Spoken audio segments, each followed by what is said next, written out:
There is so much happening on the local political scene that is actually unfolding behind the scenes. Yani vitu zina happen chini ya maji. In fact, I'd put it at 90% of what's happening right now in Kenya, politically, is all covert, chini ya maji. And so you get into a situation where a news item breaks, there's breaking news, and people start feeling in the dark, creating big theories as to what is really happening.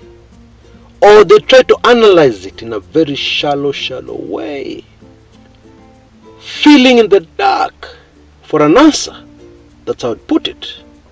And there are many analyses we see these days, political ones, that are actually just people fishing on a fishing expedition, looking to catch something to tell the people. Those who are regulars on this channel will remember that immediately after the presidential election results were announced, we said on this channel that there was involvement of non-Kenyans in what happened. I'm sure you remember that. And so, any analysis that did not involve or did not consider this very major critical factor, shall we just call it hot air? Oh yes. Regulars on this channel will also remember that in a recent video, I said that the problem with these chini ya maji things is that very soon, sooner or later, two things must happen. Either they will be exposed, this behind the scenes maneuvering and influence, or there's going to be a confrontation. I'm sure you remember that. Now, the latest is that Raila Odinga has left the country for the United States of America. He has been invited to a meeting with Joe Biden, the US President. Now here's the super fascinating thing. Officially we are being told two things. One, Raila has been invited to meet Joe Biden, the President. But we're also being told, no, Raila is going to participate in a conference featuring over 49 heads of state of African countries. I'm sure you've heard all that. So my question is, which of the two is it? Simple question. Please give me a simple answer. Because the last time I checked, Raila Odinga is not a head of state. Okay, we're being told that he's attending that particular gathering in his capacity, as head of infrastructural development for the African Union. My response to that? Okay. Ni kweli? Tell me more. And which other people are being invited who are not heads of state? Can you tell me? Well, karibu sana to my show today, which will be totally based on what is happening chini ya maji. Because our politics right now, and my advice to my fellow analysts, don't analyze it until you've concluded for yourself what is happening chini ya maji. Because that is where it's all happening. And it is happening fast and furious. Now please remember to like this video if you've enjoyed and appreciated my intro. And please subscribe if you're not yet a subscriber. As I've been saying, the road I see ahead is full of many potholes, many bumps. And to get over them, I think it's a good idea to have a heads up. And of course you'll get it right here on this channel, as many of you have already realized. Now please allow me to take this opportunity to thank those of you who have already gifted me. We have a tradition here on the Kumekucha channel, an idea which one of you came up with, not me, where you guys show some love to Kumekucha Chris, and I'm humbled, encouraged, and very inspired by the contributions you normally make. They go a long way, in supporting this channel and helping me in what I do. And I take this opportunity to pray for all of those who have already contributed and all those who are yet to contribute, that the good Lord will replenish your storehouse from whence your gift came 100-fold. And 100-fold, by the way, is not times 100. Do your research. And I am confident Almighty God will answer my prayer. Why? Because I did not call myself to do what I do here. Let me just leave it at that. Asanteni sana. And in case you need the details to do that, find them in the description area below. In this video on YouTube. Right. We have a lot to cover today. In fact, so much that this video will be in 2 parts. So once you complete this first part, look out for part 2. Okay? Twende kazi.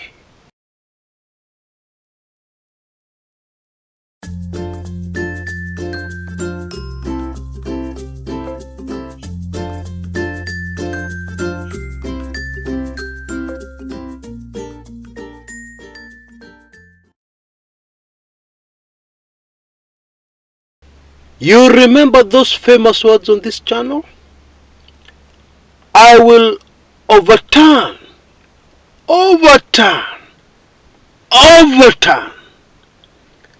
until he comes whose right it is.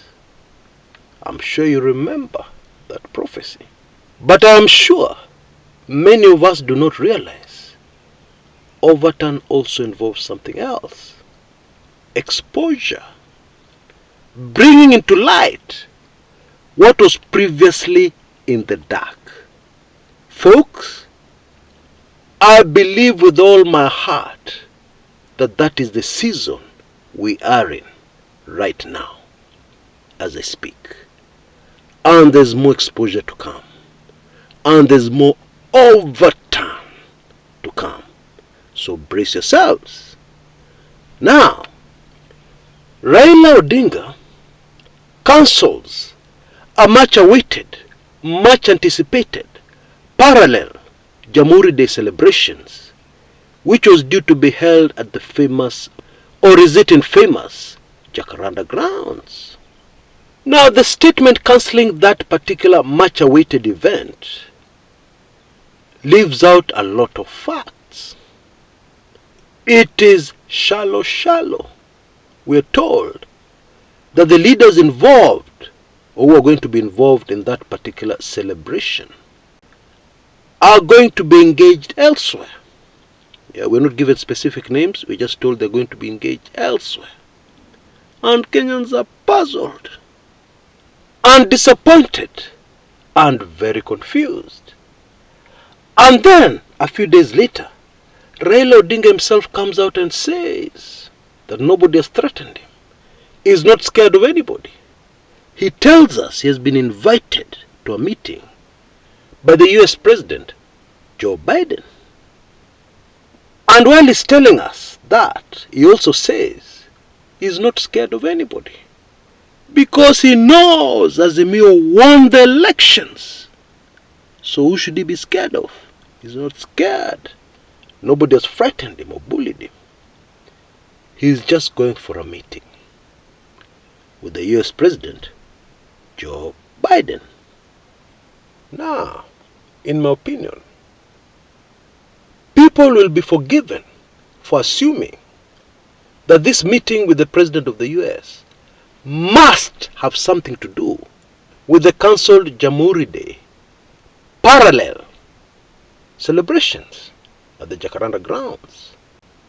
Wouldn't you agree? One would have to be forgiven for assuming that this meeting has something to do with resolving the issue on the table in Kenya right now.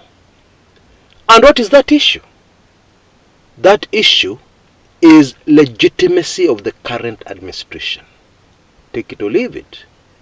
That issue is what to do with a man called Raila Amolo Odinga and his supporters. We know that somebody has been pushing very hard for a kind of handshake between Raila Odinga and William Samoei Ruto. And that plan has failed. It has completely refused.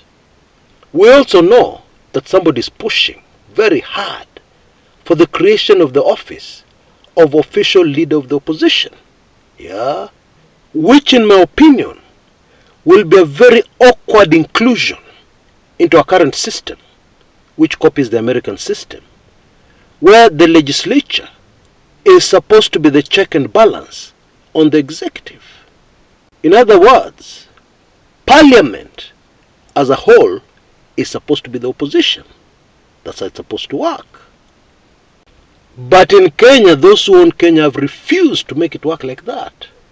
So what happens? In 2013, somebody rigs the elections and ensures that they have majority members in the House, so that anything the president wants done is passed by Parliament. Just like that. It's not supposed to work like that, but we have forced it to be like that.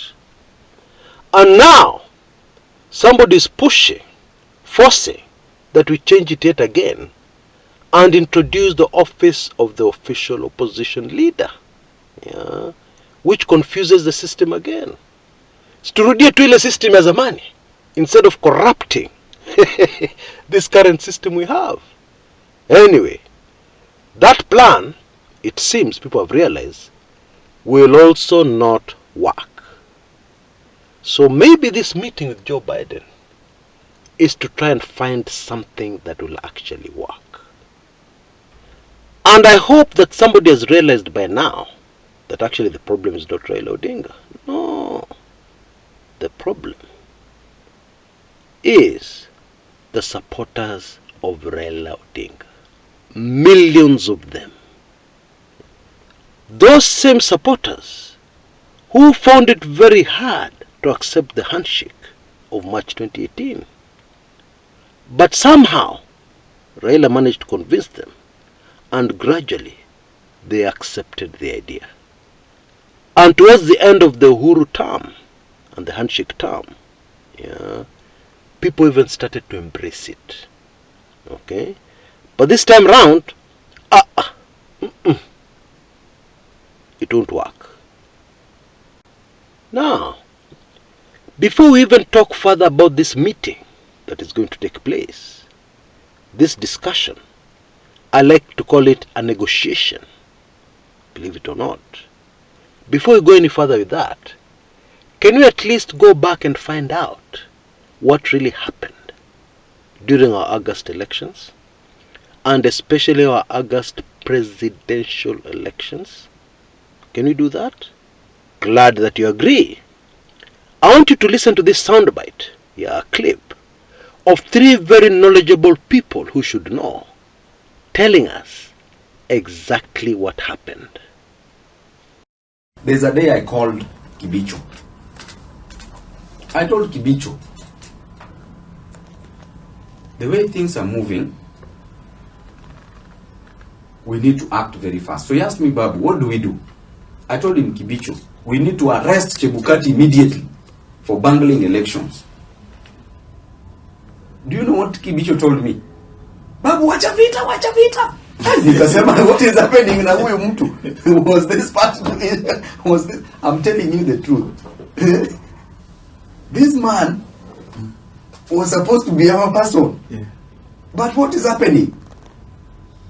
Wacha vita. Nikamwambia, no, it is you to arrest Chebukati for bungling what? Elections. Then Cherera to announce Baba as what? As one. As the winner. You see? Or we go for a rerun. A rerun. Because the election is already being bungled. Hey, nikasema yenyewe this was a fake deep state. There was a section of Azimio that over-relied on the civil servants. And they failed to appreciate and understand that the civil servants are transient in nature. They will move from this government to the next. Theirs is to be careful. They have to be very, very careful. They have really no loyalty to a government that is likely whose term has come to an end. The UDS side called it in court, they call it a tragic comedy. And in some ways, I agree with them. It was very tragic, how a whole nation was taken for granted. And a game was played, at a very high level, including by the international media, the international community. Now you've heard that for yourselves. Now in part 2 of this video, we are going to go further, dig very deep into what these 3 people have said. Just look out for that video. As soon as it's ready, there'll be a link on the top right hand corner of the screen, right at the end of this video. It will also be repeated in the description area below. See you there shortly. This is Chris Kumekucha.